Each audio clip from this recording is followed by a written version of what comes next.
गौतम बुद्ध ने कहा था कि एक खूंखार जंगली जानवर की तुलना में एक दुष्ट मित्र ज्यादा खतरनाक होता है।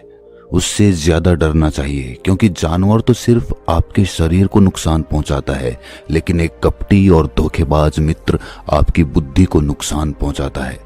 एक बुरा मित्र ही आपको ऐसी दशा में ले जा सकता है जहां आपको लगने लगे कि ये दुनिया बहुत बुरी है, अब यहाँ जीकर भी क्या फायदा है। और ऐसा तब होता है जब आपके साथ विश्वासघात होता है, आपको धोखा दिया जाता है। और धोखा भी उसी व्यक्ति को मिलता है जिसने दूसरे पर अंधा विश्वास किया हो। कभी भी हम किसी पर एकदम से भरोसा नहीं करते, भरोसा धीरे धीरे कायम होता है, लेकिन एक समय आने के बाद ये भरोसा इतना मजबूत हो जाता है कि हम उस व्यक्ति के लिए अपने आंख, कान और दिमाग सब बंद कर लेते हैं। और फिर ऐसी स्थिति में ही हमारा सबसे विश्वास पात्र व्यक्ति हमें इतना बड़ा धोखा देता है कि हमारा दुनिया पर से भरोसा उठ जाता है और हम हर किसी को शक की नजर से देखने लगते हैं। असल में देखा जाए तो ये दुनिया धोखे पर ही चल रही है। हम अपनी जिंदगी में कभी ना कभी, कहीं ना कहीं किसी ना किसी को धोखा देते रहते हैं और दूसरे लोग भी हमें धोखा दिए जा रहे हैं। दूसरे धोखा दे तो बात समझ भी आती है, लेकिन हम तो वर्षों से खुद को ही धोखा देते आ रहे हैं।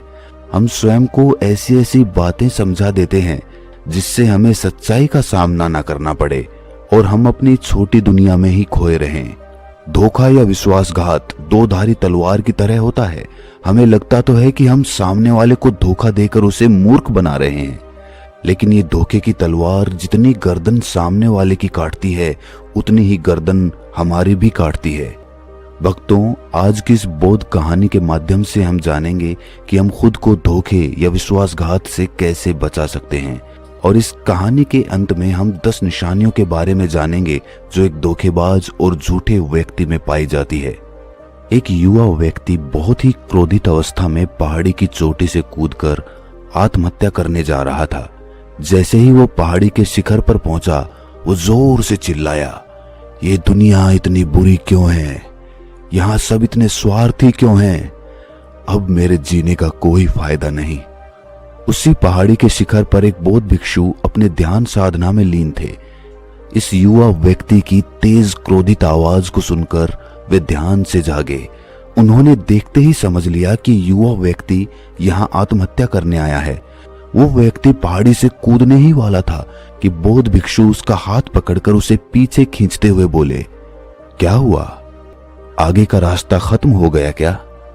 युवा व्यक्ति ने कहा, कैसा रास्ता? यहां तो कोई रास्ता है ही नहीं।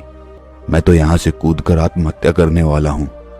बौद्ध भिक्षु ने कहा, मरना तो एक दिन सभी को है, लेकिन तुम्हें इतनी जल्दी क्यों है? युवा व्यक्ति ने कहा, क्योंकि ये दुनिया रहने लायक नहीं है। यहाँ सब स्वार्थी हैं, सब धोखेबाज हैं। मैंने जिस पर भरोसा किया उसी ने मुझे धोखा दिया। मेरे सगे भाई ने मुझे धोखा दिया, मेरे मित्रों ने मुझे धोखा दिया, लेकिन आज तो हद हो गई। मेरी पत्नी ने भी मुझे धोखा दे दिया। वो एक अमीर व्यापारी के साथ चली गई। इतने सारे धोखे मिलने के बाद अब मेरा इस दुनिया में जीने का कोई मतलब नहीं। इस स्वार्थी दुनिया में कोई भरोसे के लायक नहीं, इसीलिए मैं आत्महत्या करने जा रहा हूं। बौद्ध भिक्षु ने कहा, क्या तुम स्वार्थी नहीं हो? क्या तुम पर भरोसा किया जा सकता है? व्यक्ति ने कहा, मैंने आज तक किसी को धोखा नहीं दिया, किसी के साथ विश्वासघात नहीं किया। आप चाहो तो मेरे गांव में जाकर भी पूछ सकते हो। लोग ही अक्सर मेरा फायदा उठाते रहते हैं, लेकिन मैंने आज तक किसी के साथ बुरा नहीं किया। बौद्ध भिक्षु ने कहा कि मैं तुम पर भरोसा नहीं कर सकता। तुम्हें मुझे ये सिद्ध करके दिखाना पड़ेगा कि तुम एक स्वार्थी व्यक्ति नहीं हो। व्यक्ति ने पूछा, ये सिद्ध करने के लिए मुझे क्या करना पड़ेगा?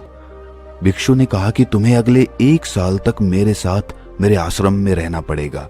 तब जाकर मैं जान पाऊंगा कि तुम एक ईमानदार व्यक्ति हो या फिर तुम भी दूसरों की तरह स्वार्थी और धोखेबाज हो। वो व्यक्ति बौद्ध भिक्षु के साथ 1 साल के लिए उनके आश्रम में रहने के लिए तैयार हो गया। बौद्ध भिक्षु उस युवा व्यक्ति को अपने साथ अपने आश्रम में ले गए और उसे अपना शिष्य बना लिया। अगले दिन सुबह होते ही बौद्ध भिक्षु ने उस शिष्य को अपने पास बुलाया और कहा कि मुझे तुम पर भरोसा तो नहीं है, लेकिन फिर भी तुम जाओ और भिक्षा मांग कर लाओ, तब तक मैं तुम्हारे दूसरे गुरु भाइयों को शिक्षा देता हूं। उस युवा शिष्य ने गुरु को प्रणाम किया और भिक्षा मांगने के लिए चल पड़ा। उसने आज से पहले कभी भी भिक्षा नहीं मांगी थी, इसीलिए उसे भिक्षा मांगने में बड़ी तकलीफ हो रही थी। उसके मुंह से भिक्षा के लिए शब्द नहीं निकल रहे थे। उसका अहंकार उसे भिक्षा मांगने से रोक रहा था, लेकिन उसके अंदर एक अहंकार और उमड़ रहा था, गुरु को गलत सिद्ध करने का अहंकार।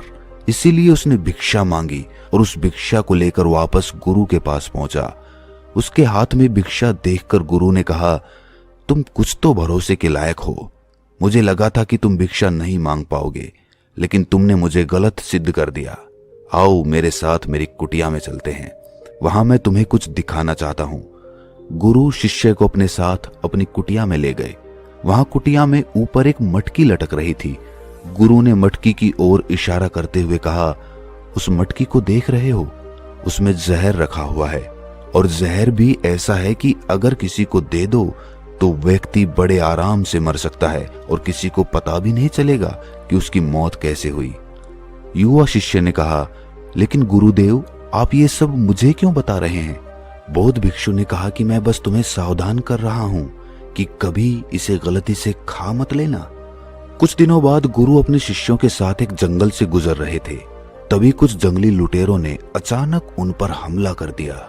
सभी शिष्य अपनी अपनी जान बचाकर इधर उधर भागने लगे, लेकिन ज्यादा उम्र होने की वजह से गुरु भाग नहीं पा रहे थे। ये बात उस युवा शिष्य ने अनुभव की और वो बहादुरी का प्रदर्शन करते हुए अपने गुरु को डाकुओं से बचाकर आश्रम तक सुरक्षित ले आया। आश्रम पहुंचकर गुरु ने उस शिष्य की सभी के सामने बहुत प्रशंसा की और कहा कि तुम सभी लोगों से अच्छा तो मेरा ये नया शिष्य है, जिसने अपनी जान पर खेलकर मेरी जान बचाई और मुझे सुरक्षित यहां तक ले आया। आज से मुझे इस पर पूरा भरोसा है। उस दिन के बाद से हर सुबह जब भी गुरु उससे मिलते तो उससे एक बात जरूर कहते, मुझे तुम पर पूरा भरोसा है। धीरे धीरे गुरु का उस शिष्य पर भरोसा बढ़ता चला गया और वो इतना बढ़ गया कि गुरु ने एक दिन शिष्य को अपने पास बुलाया और कहा, मेरा कोई पुत्र नहीं है, लेकिन तुम मेरे पुत्र जैसे ही हो। अब मेरी उम्र हो चुकी है, मैं बूढ़ा हो गया हूं, इसीलिए मैं चाहता हूं कि मेरी मृत्यु के बाद इस आश्रम की बागडोर तुम अपने हाथों में ले लो। शिष्य ने कहा कि गुरुदेव, अगर आपकी यही इच्छा है तो मैं आपकी खुशी के लिए ये जिम्मेदारी भी उठाऊंगा। इतना कहकर शिष्य वहां से चला गया। कुछ दिनों बाद गुरु बीमार पड़ गए तो उन्होंने आश्रम के सभी शिष्यों को बुलाकर ये घोषणा कर दी कि मेरे बाद इस आश्रम का संचालन ये युवा शिष्य करेगा। धीरे धीरे दिन बीतने लगे और उस युवा शिष्य के मन की बेचैनी बढ़ने लगी। वो जल्द से जल्द आश्रम को अपने कब्जे में लेना चाहता था। वो हर सुबह गुरु के पास जाकर यही देखता कि गुरु के स्वास्थ्य में कोई प्रभाव पड़ा है या नहीं, लेकिन गुरु का स्वास्थ्य तो दिन प्रतिदिन अच्छा होता जा रहा था। अब तो उसके सब्र का बांध भी टूटने लगा। उसकी तो नींद उड़ गई। वो हर समय यही सोचता रहता कि कैसे गुरु को रास्ते से हटाया जाए और किसी को पता भी ना चले। कभी वो सोचता कि गुरु को नदी में धक्का दे देता हूँ, लेकिन अगले ही पल उसे ख्याल आता कि गुरु तो अच्छे तैराक हैं, वो तैर कर बाहर आ जाएंगे। फिर कभी सोचता कि गुरु को गला दबाकर मार देता हूँ। सब जानते हैं कि मैं गुरु का भरोसेमंद हूँ, इसीलिए मुझ पर किसी को शक भी नहीं होगा। लेकिन फिर वो सोचता कि अगर थोड़ी सी भी चूक हुई तो इससे बात बिगड़ भी सकती है। उसने सोचा कि मुझे कोई ऐसा तरीका ढूंढना होगा जिसमें गुरु की मौत भी हो जाए और सभी को यही लगे कि ये एक स्वाभाविक मृत्यु थी और भगवान को यही मंजूर था। एक दिन वो युवा शिष्य गुरु के पास उनकी कुटिया में बैठा हुआ था। तभी उसकी नजर ऊपर लटक रही मटकी पर पड़ी। उसे याद आया कि गुरु ने कहा था कि इसमें जहर है और जहर भी ऐसा है जिसका किसी को पता नहीं चलता। उसने सोचा कि यही सही रहेगा, ये जहर गुरु को दे देता हूं और किसी को पता भी नहीं चलेगा कि उनकी मृत्यु कैसे हुई। फिर पूरे आश्रम पर सिर्फ मेरा नियंत्रण होगा।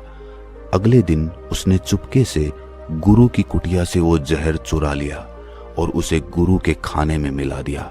गुरु ने वो खाना खा लिया और रात में सोने चले गए। लेकिन जब सुबह हुई तो पूरा आश्रम जागा, पर गुरु नहीं जागे। शिष्यों ने गुरु की कुटिया में जाकर देखा तो पता चला कि गुरु की तो मृत्यु हो गई है। जब ये बात उस युवा शिष्य को पता चली तो वो अंदर ही अंदर बहुत खुश हो गया था और आश्रम को अपने नियंत्रण में लेने का काम शुरू कर दिया। उसी आश्रम में गुरु का एक सबसे पुराना शिष्य था। वो चुपचाप ये सारी घटना देख रहा था। वो अपनी कुटिया में गया और वहां से एक औषधि लेकर आया और वो औषधि उसने गुरु को पिला दी। थोड़ी ही देर में गुरु की चेतना लौट आई और वो एकदम स्वस्थ होकर बैठ गए। ये सब देखकर उस युवा शिष्य के पैरों तले जमीन खिसक गई। वो बुरी तरह घबरा गया। गुरु ने बाकी के सभी शिष्यों को अपने अपने कामों में वापस भेज दिया और उस युवा शिष्य को अपने पास बुलाकर कहा, क्या तुम अभी भी विश्वास के लायक हो? क्या तुमने मुझे धोखा नहीं दिया? क्या तुम स्वार्थी नहीं हो? वो शिष्य गुरु के चरणों में गिर पड़ा और बोला, पता नहीं ये अपराध मुझसे कैसे हो गया। आज से पहले तो कभी किसी को धोखा नहीं दिया था। लोग ही मुझे धोखा देते आए हैं, लेकिन पता नहीं क्यों और कैसे मैंने आज आपको धोखा दे दिया। गुरु ने कहा कि तुम मुझे धोखा दे ही नहीं सकते थे, क्योंकि मैंने तुम पर कभी भरोसा किया ही नहीं था। मैं किसी भी इंसान पर भरोसा नहीं करता। मैं केवल उसी पर भरोसा करता हूँ जो अपनी आंखों से देखता हूँ और अपने कानों से सुनता हूँ। मुझे तुम्हारे अंदर लालच दिखाई दे रहा था और ये लालच भी मैंने ही तुम्हें जानबूझ कर दिया था, क्योंकि कोई भी व्यक्ति केवल 3 कारणों से ही किसी के साथ विश्वासघात करता है। पहला स्वार्थ, दूसरा लालच और तीसरा ईर्ष्या। उस युवा भिक्षु ने गुरु से पूछा, लेकिन गुरुदेव, मैं खुद को इस स्वार्थ, लालच और ईर्ष्या से कैसे मुक्त रख सकता हूं? गुरु ने कहा, खुद को पढ़ो, खुद को जानो, खुद के भीतर उतरने का प्रयास करो। इंसान के भीतर बड़ी संभावना है। वो खुद को कुछ भी बना सकता है, वो कुछ भी हो सकता है। और जब तुम में कोई बदलाव आए तो खुद के भीतर झांक कर ये जानने का प्रयास करो कि तुम क्यों बदल रहे हो, कौन तुम्हें बदल रहा है, ये बदलाव अच्छा है या बुरा। खुद का आत्मनिरीक्षण करने का प्रयास करो। गुरु के ये शब्द सुनकर उस शिष्य ने अपने गुरु के पैर पकड़ लिए और कहा, गुरुदेव, मैं आपका हिस्सा बनकर रहना चाहता हूँ और ये ज्ञान प्राप्त करना चाहता हूँ कि मैं कौन हूँ, क्या हूँ और मैं क्यों बदल जाता हूँ। गुरु ने कहा, हमारे आसपास ऐसे बहुत से लोग हैं और ऐसे बहुत से लोग हुए हैं जो इस बात की मिसाल हैं कि उन्होंने अपने स्वार्थ, लालच और ईर्ष्या को वश में करके कभी किसी को धोखा नहीं दिया, किसी के साथ भी विश्वासघात नहीं किया। धोखा इंसान तभी देता है जब उसे लगता है कि वो जो कर रहा है उसे कोई नहीं देख रहा और भविष्य में भी किसी को उसका पता नहीं चलेगा और जो वो कर रहा है वही सही है। हालांकि पकड़े जाने के बाद खुद को बचाने के लिए वो तर्क देता है कि मैं तो कुछ कर ही नहीं सकता था, मेरे पास यही आखिरी रास्ता बचा था, मैं मजबूर था। लेकिन हर धोखे के पीछे की सच्चाई यही है कि व्यक्ति जानबूझकर अपने फायदे के लिए ये सब करता है। गुरु ने शिष्य की आंखों में देखते हुए कहा, याद रहे, हम जब भी किसी को धोखा देते हैं तो हम उसकी आंतरिक चेतना को ठेस पहुंचाते हैं और वो इतनी बुरी तरह आहत होता है कि उसका किसी पर भरोसा नहीं रह जाता और वो अंदर से बहुत दुखी और खुद को अकेला महसूस करने लगता है। इसीलिए अगर तुम चाहते हो कि तुम्हें कोई धोखा ना दे पाए तो अपनी आंख, कान और दिमाग को खुला रखो। लोगों पर भरोसा तो करो, लेकिन इतना भी भरोसा मत करो कि वो तुम्हारा फायदा उठाने लग जाएं। हमेशा अपने सबसे महत्वपूर्ण कामों का नियंत्रण अपने हाथों में रखो और कभी भी अपने जीवन की बागडोर किसी दूसरे के हाथों में मत दो। और बीच बीच में खुद की जांच पड़ताल करते रहो कि जिस धोखे से तुम बचना चाहते हो, कहीं वैसा धोखा तुम किसी दूसरे के साथ तो नहीं कर रहे हो। और अगर फिर भी तुम्हें कोई धोखा दे, तुम निराश मत होना, क्योंकि हर एक धोखा इंसान को कुछ ना कुछ सिखाकर ही जाता है। धोखा खाने के बाद इंसान पहले से भी कहीं ज्यादा सतर्क और समझदार हो जाता है। इसीलिए सिर्फ एक धोखे की वजह से खुद की जिंदगी को बर्बाद मत करो और इसे एक सीख समझकर आगे बढ़ जाओ। गुरु ने कहा कि एक धोखेबाज और एक चालाक इंसान की 10 निशानियां हैं जो तुम्हें धोखा दे सकता है, तुम्हारे मन की शांति तक छीन सकता है और तुम्हें निराशा के गहरे सागर में डुबाकर तुम्हारी जिंदगी तक खत्म कर सकता है। पहली निशानी, जो इंसान धोखेबाज होगा, झूठा होगा, वो तुमसे सब कुछ छिपाएगा। तुम्हें उसके बारे में दूसरे लोगों से पता चलेगा और जब तुम पूछोगे तो बोल देगा कि बताना ही भूल गया। उसके साथ बहुत लंबा वक्त बिताने के बाद भी तुम्हें उसके बारे में कुछ खास पता नहीं होगा कि वो तुम्हारे बारे में क्या सोचता है, उसके जीवन में क्या चल रहा है। तुम हमेशा उसके बारे में दुविधा में ही रहोगे क्योंकि वो तुमसे हर एक बात छिपाएगा, क्योंकि वो एक सच्चा इंसान है ही नहीं। एक सच्चे इंसान को अपने बारे में बताने में कोई परेशानी नहीं होती, वो लगभग हर एक बात तुम्हारे साथ साझा कर लेता है। लेकिन जो धोखेबाज होगा वो बड़ी सावधानी से चलता है। तो ये बात हमें गौर करनी चाहिए कि जिस इंसान के साथ हम रिश्ते में हैं, जिसे हम अपनी पूरी जिंदगी सौंपने वाले हैं, जिसके साथ हम प्रेम का, विश्वास का सौदा करने वाले हैं, क्या वो अपनी पूरी जिंदगी हमारे साथ एक खुली किताब की तरह साझा करता है या नहीं? या वो हमसे चीजें छुपाता है? अगर वो छुपाता है तो वो इंसान एक बहुत बड़ा धोखेबाज है। दूसरी निशानी, जो इंसान धोखेबाज होता है और जिसका हमसे सच्चा प्रेम नहीं होता, उसे हमारी परवाह कभी नहीं होती। हम चाहे उसकी कितनी परवाह कर लें, कुछ भी कर लें उसके लिए, लेकिन उसे जरा भी परवाह नहीं होगी। और ऐसा एक बार नहीं, बार बार देखने को मिलेगा। लेकिन हम इसे देखकर भी अनदेखा कर देते हैं। ये हमारी गलती है। हम अपने मोह के चलते सच आंखों के सामने होते हुए भी उसे देख नहीं पाते। ये हमारी कमी है। अगर हम थोड़ा होशपूर्वक देखने का प्रयास करें तो हमें पता चलेगा कि उसे हमारी कोई परवाह है ही नहीं। तीसरी निशानी, जो इंसान धोखेबाज होता है, जो बहुत बड़ा झूठा होता है, उसकी खुद की बातें खुद से ही मेल नहीं खाती। उसकी जुबान बार बार बदलती रहती है। वो अपनी बातों पर खरा नहीं उतरता, लेकिन हम उसकी झूठी बातों में फंस जाते हैं, इसीलिए हम उसे पहचान नहीं पाते। चौथी निशानी, एक धोखेबाज व्यक्ति हमारे सामने तो हमारी चापलूसी और झूठी प्रशंसा करेगा, लेकिन वो कभी भी हमारी पीठ पीछे या दूसरों से हमारी प्रशंसा नहीं करेगा। हम चाहे उसके लिए मर ही क्यों ना जाएं, लेकिन वो कभी भी हमारी प्रशंसा नहीं करेगा और हमें उतनी अहमियत कभी नहीं देगा जितनी हम उसे अपनी जिंदगी में देते हैं, क्योंकि वो एक दिन हमें धोखा देने वाला है। तो हमें बहुत बड़ा धोखा मिले, इससे अच्छा है कि हम पहले ही सावधान हो जाएं। पांचवी निशानी, वो क्या कहते हैं उस पर ध्यान मत दो, बल्कि वो तुम्हारे साथ क्या करते हैं उस पर ध्यान दो, क्योंकि बातें कहना बड़ा आसान होता है लेकिन करना बड़ा मुश्किल होता है। पर अधिकतर लोग इन्हीं बातों में आकर फंस जाते हैं। इसीलिए चाहे वो तुमसे कितनी बातें करे, कितने ही वादे करे, लेकिन जब तक वो उन्हें करके ना दिखाए, भरोसा मत करना। छठी निशानी, जो अक्सर प्रेम संबंधों में देखने को मिलती है कि एक धोखेबाज व्यक्ति अपने से प्रेम करने वाले को ऐसे लेता है कि सामने वाला हमेशा उसके लिए उपलब्ध रहने वाला है, वो कहीं नहीं जाने वाला, यहीं पड़ा रहेगा। इसीलिए ना वो उसको इज्जत देता है और ना ही उसका सम्मान करता है। और अगर उनसे सम्मान की भीख मांगी जाए तो वो बेइज्जती करता है। अगर किसी रिश्ते में किसी के सामने गिड़गिड़ाना पड़े, भीख मांगनी पड़े कि मुझे अपना समय दो, मुझसे बातें करो, तो इससे घटिया रिश्ता और कोई हो ही नहीं सकता। जिसको तुमसे सच्चा प्रेम होगा वो खुद चाहेगा कि उसका ज्यादातर समय तुम्हारे साथ बीते। जिससे तुम्हें समय की भीख मांगनी पड़े, समझ जाओ कि उसके अंदर तुम्हारे लिए कोई प्रेम नहीं है। सातवीं निशानी, उसके पास हर काम के लिए समय होगा, लेकिन तुम्हारे लिए कभी भी समय नहीं होगा। वो अपनी जिंदगी में तुम्हारे लिए कुछ भी नहीं छोड़ने वाले, लेकिन तुम्हें कभी भी छोड़ देंगे। वो तुमसे बात तभी करेंगे जब उनका मन होगा, ना कि तब जब तुम्हें उनकी जरूरत होगी। वो तुम्हें तो किसी दूसरे इंसान से बदल सकते हैं, लेकिन तुम्हारे लिए कुछ भी नहीं बदलेंगे, ना अपनी आदतें, ना अपना स्वभाव और ना ही अपना आराम। आठवीं निशानी, वो कभी भी तुम्हारे प्रति समर्पित और प्रतिबद्ध नहीं होंगे। वो तुमसे ये कभी नहीं कहेंगे कि चाहे कुछ भी हो जाए हम तुम्हारे साथ हैं।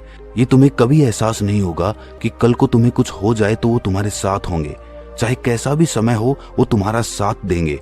ये एहसास तुम्हारे अंदर कभी भी नहीं आएगा। वो केवल अपनी शर्तों पर तुम्हारे साथ रहेंगे। जब जब उन्हें आराम होगा, जब जब उन्हें अच्छा लगेगा वो तुम्हारे साथ रहेंगे, और अगर उन्हें थोड़ी सी भी तकलीफ हुई तो वो चले जाएंगे, क्योंकि वो अपने आराम से बाहर आकर तुम्हारे लिए कभी भी कुछ भी नहीं करने वाले। 9वीं निशानी, वो तुम्हें हमेशा दुख पहुंचाते रहेंगे, कभी जानबूझकर तो कभी उन्हें पता भी नहीं चलता कि वो तुम्हें कितना दुख पहुंचा रहे हैं, और तुम्हारे दिल को ठेस पहुंचती रहेगी। जो इंसान तुमसे सच्चा प्रेम करता है उसके साथ तुम्हें खुशी महसूस होगी। उसके साथ रहने पर तुम्हें ऐसा लगेगा कि जैसे तुम हल्के होकर हवा में उड़ रहे हो। और अगर तुम एक धोखेबाज